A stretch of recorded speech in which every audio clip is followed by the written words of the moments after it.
জলসিঞ্চন বিভাগৰ চৰম ব্যৰ্থতাৰ অভিযোগ তুলি কৃষক মুক্তি সংগ্ৰাম সমিতি নগাঁও জিলা কাৰ্যসূচী নগাঁও জিলা সমিতিৰ উদ্যোগত তেওঁলোকে ধৰ্ণা কাৰ্যসূচী গ্ৰহণ কৰিছে। মই দেখুৱাইছো এয়া যি জলসিঞ্চন বিভাগৰ যি চূড়ান্ত ব্যৰ্থতাৰ দাবী তুলি কৃষক ধৰ্ণা কাৰ্যসূচী গ্ৰহণ কৰা হৈছে নগাঁৱৰ জলসিঞ্চন বিভাগৰ অধীক্ষক অভিযন্তাৰ কাৰ্যালয়ত। আৰু মই দেখুৱাইছো এয়া বৰ্তমান যি ইয়াত মই দেখুৱাইছো মই তেওঁলোকৰ পৰা জানিব চেষ্টা কৰিম। বিভাগটো চৰকাৰৰ ইয়াত আছে। আপোনালোক সকলোৱে জানি আচৰিত হ'ব যে ইয়াক মেৰামতি কৰিবলৈ অহা পইচাবিলাকো ইহঁতি চব খাই পেলায়। তাৰ আমাৰ তথ্য আছে যে 1 কোটিতকৈও প্ৰায় 1.5 কোটি টকা কেনেল ৰিপেয়াৰিঙৰ নামত আহিছে। 15 বছৰ পৰি থকা হোম পাইপবিলাক তেওঁলোকে লগাই তাত যোনটো কলাৰ বুলি কয় 2টা পাইপৰ সংযোগৰ এইবিলাক একো নলগাই গোটেই পইচা খাই পেলাইছে। আমি গোটেই তথ্য লৈ আহিছোঁ আজি। এই বিভাগটোৱে কৃষককতো একো কৰিব পৰা নাই, বৰং কৃষকলৈ অহা যিকেইটা অকণমান পানী দিব পৰা ব্যৱস্থাত আছিলে সেই পইচাও তেওঁলোকে খাইছে। দুখৰ কথা আজি আপোনালোকে চাওক যে কৃষকসকলৰ এই অৱস্থা। আজি পথাৰত যদি পানী নহয় কেৱল তেওঁলোকে আমাক যদি বেনিফিচাৰী বনাই চলাম বুলি ভাবিছে, এইটো ভুল ভাবিছে। অসমৰ যোনটো জাতীয় অৰ্থনীতি কৃষি বাদ দি হ'ব পাৰে নেকি? আপোনালোক সকলোৱে জানে যে আমি কৃষি প্ৰধান এখন ৰাজ্য।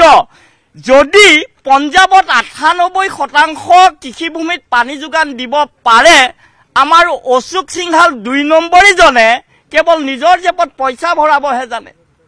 আমাকতো নাই দিয়া, পানী দিয়া নাই। আপোনালোক সকলোৱে জানে যে চৰকাৰী কৰ্মচাৰীকো 1 বছৰত তেওঁলোকৰ 5ৰ পৰা 6% পইচা বঢ়াই দিয়ে।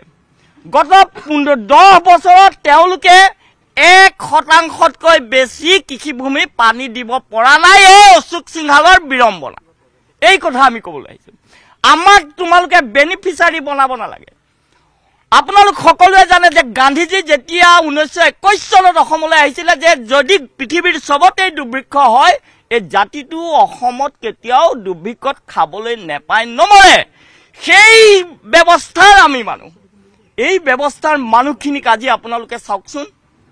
আমাৰ ৰাজু ককাসকলে বুকুত গুলি খাই স্বাধীন কৰি যোৱাৰ পিছত আজি অশোক সিংহালৰ নিচিনা এজন অনা অসমীয়া মানুহক ডক্টৰ হিমন্ত বিশ্ব শৰ্মা ডাঙৰীয়াই আমাৰ কৃষকৰ যি জলসিঞ্চন, যোনজন মানুহৰ অসমৰ ভৌগোলিক, অসমৰ চাৰিসীমা, অসমৰ কৃষি পথাৰ, অসমৰ মাটি শ্ৰেণী কেতিয়া কোনটো খেতি কৰে ইয়াৰ ওপৰত সম্যক জ্ঞান নথকা এজন মানুহক তেওঁ কি পাতি দিছে, জলসিঞ্চন বিভাগৰ দায়িত্বটো দি এতিয়া জলসিঞ্চন বিভাগৰ যিকেইটা পইচা আহে এইকেইটাও তেওঁলোকে খাইছে।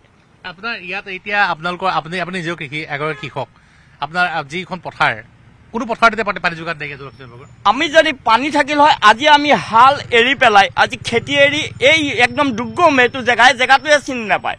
আমাৰ বহুত কৰ্মী এতিয়া আহি আছে চিনিয়ে পোৱা নাই। অফিচটো এনেকুৱা জেগাত আছে, আমাৰ কি প্ৰয়োজন আছে কওকচোন আহিবলৈ? আমিতো নাহো। মই এতিয়া সৰিয়হ পেলাব লাগে, একদম সৰিয়হ পেলাব লাগে। এতিয়া পানী তেওঁলোকে কিয় দিব নোৱাৰে তেওঁলোকে জানে। আজি আমি তথ্য সহকাৰে লৈ আহিছো যে যোনটো আমাৰ ডাকৰঘাটৰ যোনটো হাতীপৰা ইৰিগেশ্যনত মানে প্ৰায় 1.5 কোটিতকৈও অধিক টকা কেনেলটো ঠিক কৰিবলৈ আহিলে গোটেই পইচা খাই পেলালে। পানী দিয়া নাই কৃষকক, 1 ডৰা মাটিত পানী দিয়া নাই। গতিকে এই আমাক ঠিকাদাৰ কথা এইটোতো বিভাগে জানিব, ডেফিনেটলি জানিব। ইয়াৰ তথ্য আমি উপায়ুক্ত মহোদয়কো জনাম, যিহেতু উপায়ুক্তজন যথেষ্ট, নগাঁৱৰ উপায়ুক্তজন যথেষ্ট সংবেদনশীল দায়িত্ববোধ থকা এজন ব্যক্তিৰ হাতত আছে। আমি সেইকাৰণে এই পদক্ষেপটো লৈছোঁ। আমি আপোনালোকৰ সংবাদ মাধ্যমৰ জৰিয়তে উপায়ুক্ত মহোদয়কো আজি আমাৰ প্ৰতিলিপি প্ৰেৰণ কৰিম।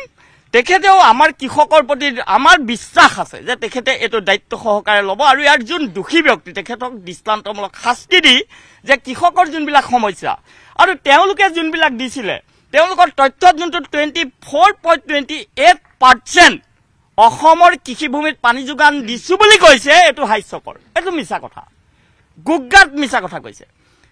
3 HP 3 HP আপুনি আমাৰ প্ৰত্যেকজন কৃষকক সোধক যে 3 HP এটা মটৰে তেওঁলোকে কৈছে যে 30 বিঘা মাটি পানী দিব পাৰে।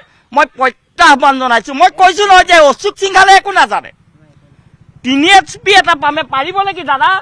3 HP এটা পাম্পে 30 বিঘা মাটি খেতি কৰিব আমি পাৰো নেকি আৰে বিঘাৰ ওপৰত আমি নোৱাৰো খেতে তেওঁলোকে লিখি দিছে বাইদেউ মোৰ চাও কাগজখন চাও যে তাতে তেওঁলোকে লিখি দিছে যে 4 হেক্টৰ মানে 30 বিঘা মাটি তেওঁলোকে সামৰি পেলাইটো 24 সেই সংখ্যাটো তেওঁলোকে কেৱল মাত্ৰ কাগজত তেওঁলোকে লিখি থৈছে এটা দুৰ্ভাগ্য কথাটো হ'ল যে তেওঁলোকে যদি আমাক এনেকে ঠগি থাকে তেওঁলোকে যদি এই ব্যৱস্থা এই কেনেল বিলাক চাইছে নহয় এই গোটেই বিলাক শুকাই আছে কেনেল নাই ইয়াত লিখিছে দেখিছেনে এই ঠিকাদাৰ বিলাকক 6,06,000 টকা দি দিছে ঠিকাদাৰ বিলাকৰ নামো আছে গুৱাহাটী কোনোবা এটা প্ৰতিষ্ঠান এই সৌৰ শক্তি পাম্প বিলাক আজি তাৰিখত পথাৰত বিকল এটাও নাই আৰু তেওঁলোকে ইয়াত একদম ডায়লগ বাজি কৰি লিখি দিছে কি যে মানে উপকৃত এলেকা 4 হেক্টৰ মই প্ৰত্যাহ্বান জনাই কৈছো ইয়াত কোন ইঞ্জিনিয়াৰ মহোদয় আছে আমাতকে বহুত চুকা মানুহ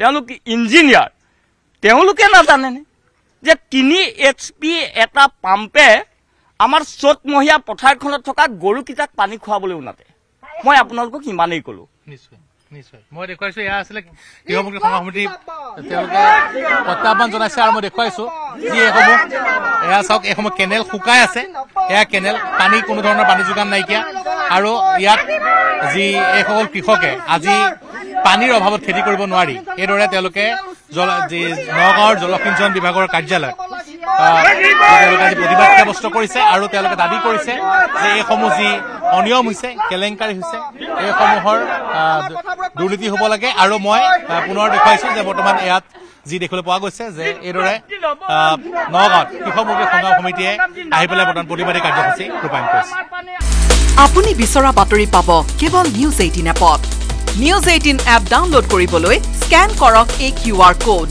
গুগল প্লে ষ্টৰতো পাব এই নিউজ 18 এপ